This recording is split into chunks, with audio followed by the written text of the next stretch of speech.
Harigiye Imana iteka igafata akawunga igashyiramo utunu tw'utuburemanye n'ukuntu Nayo TV. Nayo TV.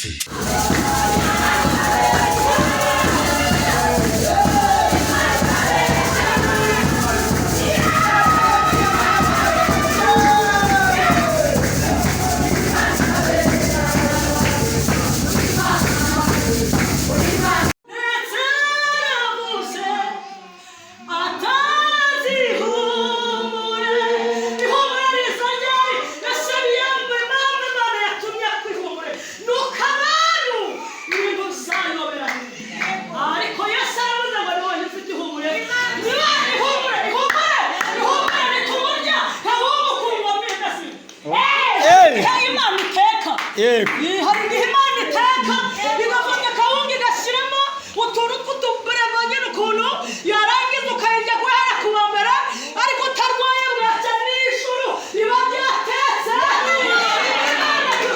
ihumura ry'Imana urya akawunga ukanezerwa ihumura ry'Imana ntabwo rishingiye ku mafaranga abo nabo mu isi barabifite ariko si ibyo humure ni abamenyesha. Amen. Bagakora ibyo gukiranuka aba nibo naje kubwira. Unyemere abo buri mpamvu watumye kubwira ihumure.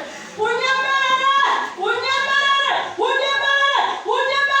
ihumure rya Yesu uritahane. Ati mama pole. Ariko Yesu yarabizi. Yesu yararebaga arabihorera bashyira mu ntuza mu isanduku Yesu arabihorera barikorera Yesu arabihorera igihe barimo birukanka barimo bagenda ngo Yesu ahinduka ku mudugudu arahahinduka aragenda arababwira ati namuhagaze haleluya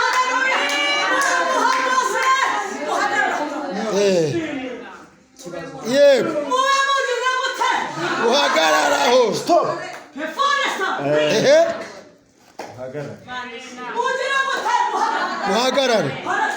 baramubwira ati yo haramwaye na Yesu yiriye nta kimutabaye yo yahiye yanywa yakoreye ubusa icyizere kiraje amasinde hari badahari si Imana yavuze abashinyaguzi bamuhanagura bamubwira turamwaye uramwaye ngo Yesu yegera wa muzeyi hari marira mu bantu yabahagaritse aramwegera aramubwira ati wowe mugore wirira uyu munsi ntabwo ari uko bizakomeza kuba ahubwo uyu munsi birahindutse haleluya nuko Yesu yegera cya kiriba niko twasomye barategeka uyu mwana arasuka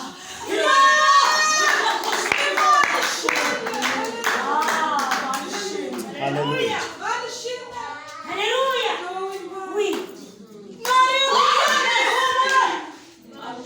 ibintu byanze ubushize warasenze biranga hari igitangazo nkuzaniye nuko Yesu ategetse amanuka n'itegeko